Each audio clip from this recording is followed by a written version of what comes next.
And welcome guys to a new video on my channel. Today I'm gonna continue the series that I've already started 2 parts ago. Well, it all started with the part which tank is for you, and then it continued with which healer is for you. So this part is gonna be about which melee is for you. Now, before we start with the first melee job, just a quick reminder, like or dislike. If you like or dislike the video, put in the comments what I should fix, or if anything is visible that is like completely wrong to you. And well, if you like my content in general, subscribe. But yeah, again, if you like completely new to this, you can watch my first video about all of the tanks, and that will cover like how these videos are made and like what this is for and stuff, like in more detail. I just want to keep it short for these videos, like the following ones. So let's start right with the first job. So the first job out of the melee jobs is gonna be the monk. The monk is a pretty busy job. What do I mean with busy job? A busy job just literally means you have a lot of buttons to press, right? So as a monk you have 3 different combos. Well, 2 different combos if you have want to look at it for a single target perspective, and then a third one for AoEs. The first combo is gonna consist of giving yourself as many buffs as possible. I'm just marking the spells that I mean. And yeah, you give yourself buffs and you also put dots on the enemies. The second combo is literally just gonna be deal as much damage as you can. And all of these combos, by the way, give you one of 3 different icons that you can see like right above the dash. That's called Thunderclap, by the way. You can see the 3 icons. So yeah, you get one of 3 different icons, and then once you fill these 3 icon bars, slots with different icons, you can like do special hidden attacks as well, right? So you'll have some hidden attacks to learn as well in order to play monk properly. Now monk has very strong raid buffs as well, which people usually tend to like. You also have some good mitigation for yourself and for your whole party. And like I said, since monk is a pretty busy job, you'll also be pretty busy just spamming your combos and mainly just learning your main combo, spamming a lot of buttons.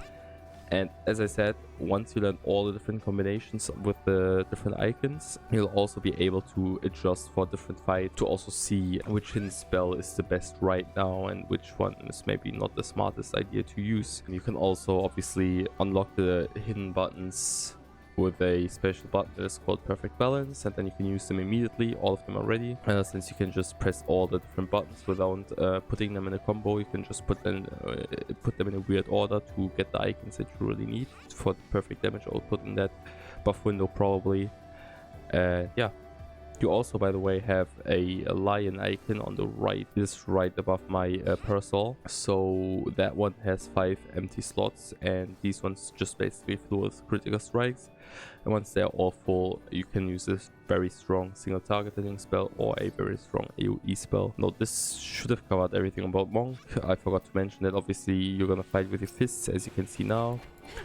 So yeah, that's that. You won't have any kind of weird weapons. By the way, monk also consists of a lot of positioning, so if you like positioning yourself in fights properly, then monk is also for you. Now on to the next job, which is gonna be Dragoon, by the way. A lot of people call it the floor licking job. Why? Because usually Dragoons just find a way to kill themselves literally every time.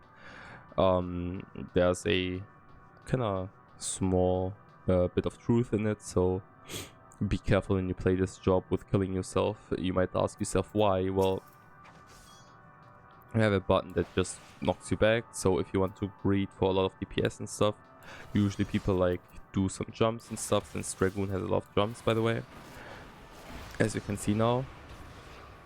And then when they have to eat off, they use the button as a cooldown now for me, and then they usually just jump off the map. Or the boss uses a special cast, and then you like stun out because you do your special jumps, and well, that usually fucks people too. As a Dragoon though, your main concern won't be dealing as much damage as you can. No, your main concern is that obviously you still have to deal damage and you have to do your combo right while working towards your big buff window where you are like ready with your eyes and stuff. I won't go too much into detail with like your perfect combo. There are better videos for that cover specifically one job only. Now as a Dragoon, your main job is gonna be to manage your buffs. Since you have 4 different buffs to give to people, I'm just hovering over them again. They are mostly raid buffs, but also some of them are like single target buffs. So it's gonna be like choosing a strong party member that you're gonna buff while doing your combo yourself. So there's that. The difficulty literally just lies in aligning your buffs correctly at the perfect buff windows. Your combos won't be too hard. Obviously, if you want to optimize Dragoon, then the animation locks and the proper back jumping might be an issue for some people, but that's really not the biggest issue with Dragoon. I still very much recommend you to play Dragoon. It's a lot of fun. Now, the next job is gonna be Ninja. Well, Ninja usually gets a lot of attention just because there are a lot of weeps in this game, including me. So people usually like to play Ninja a lot. Now, Ninja is literally just like you'd expect it to be. You get different jutsus, like these 3 buttons, and you can combine them into different new jutsus. Like, I'll just do a random one. This one is going to be a AoE that does damage over time on the same spot. So you can also use this one, and then now you have a secret hidden electrical strike button. And then you can use this, for example. You have a lot of shuriken to throw. So you can just use a lot of different combinations to get different new buttons. A lot of different new buttons, by the way. This is going to be ice and then water. That unlocks another hidden ability. You have some weaknesses to put like vulnerability up for the boss himself. You also can, what is pretty good, go into hidden mode, and then you can trick attack, which is a very strong buff for your whole party, since the boss gets more damage again. Then you can summon your clone who fights with you alongside the battle. And yeah, like that. Ninja has some positionals, by the way. You don't have any dots at all, literally. Like, you have some, but you never use them.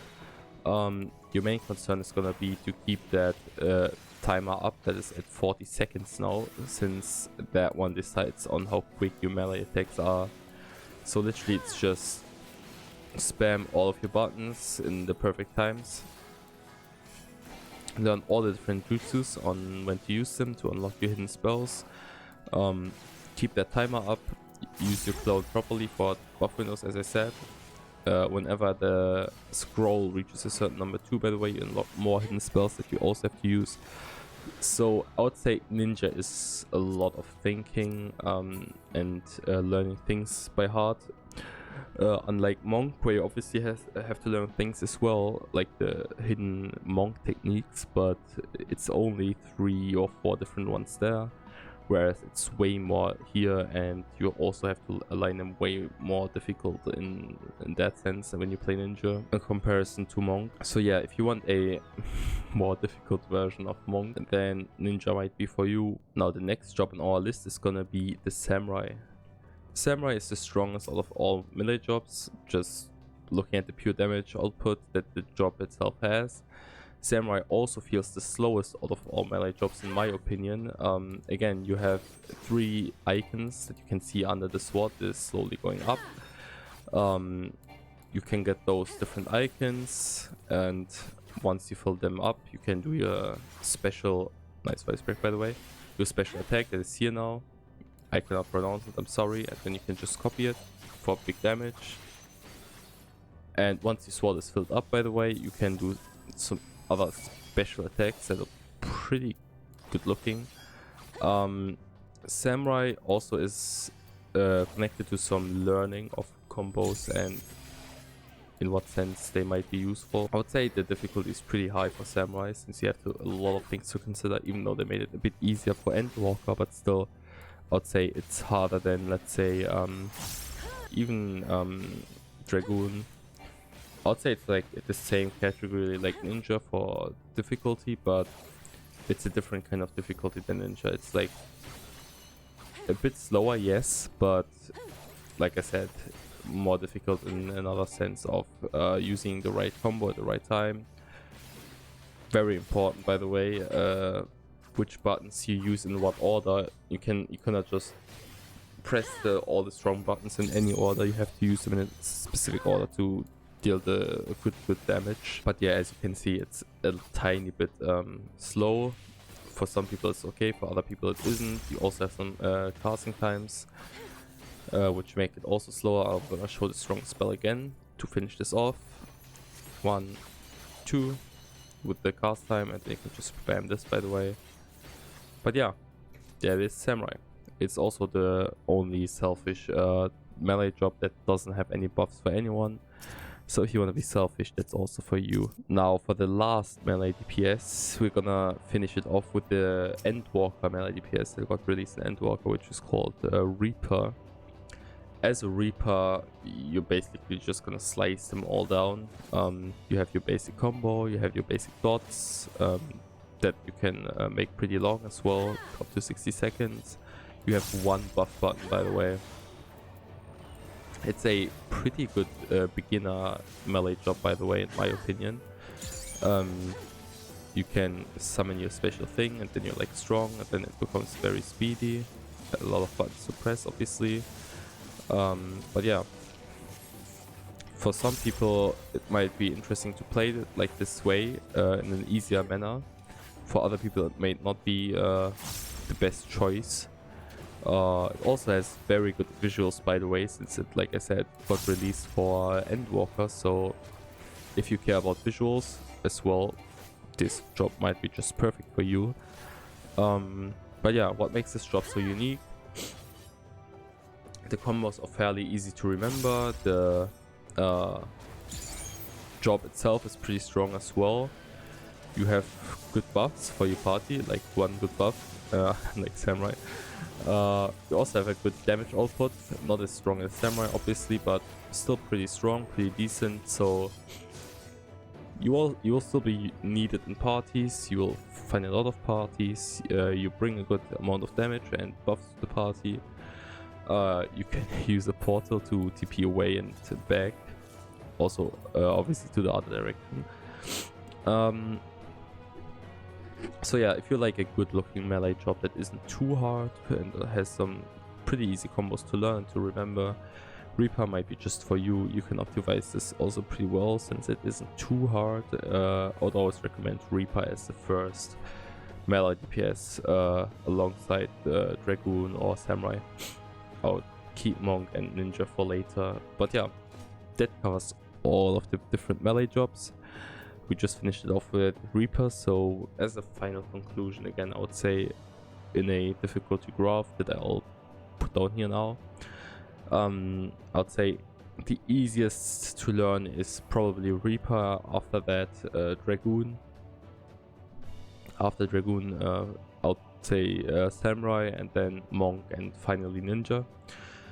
In that order, I'd also recommend you to learn the jobs if you just want to go by difficulty. Obviously, if you have a preference for a certain job because you just think it's so good looking, just do that. By the way, this, my opinion, isn't like a final decision making thing for you. It shouldn't be. It's just a guidance for if you have no idea on what job to play, and maybe you care about difficulty, or you care about busy jobs, or you just care about looking strong and being the strongest. This guide should help these people more than others. But yeah, again, thanks so much for watching. You can like or dislike. Put in the comments what you think about the video. If you see anything wrong, anything that you want to add up, put them in the comments as well. Subscribe if you like the videos, and the next part is gonna come out in 2 days again. So until then, tomorrow, I'd say tomorrow is another short. You can check out my Reddit as well. I'll post some memes, some discussions and stuff there. But yeah, again, thanks so much for watching. Sorry to drag this long so often, but yeah, enjoy everything with big explosions.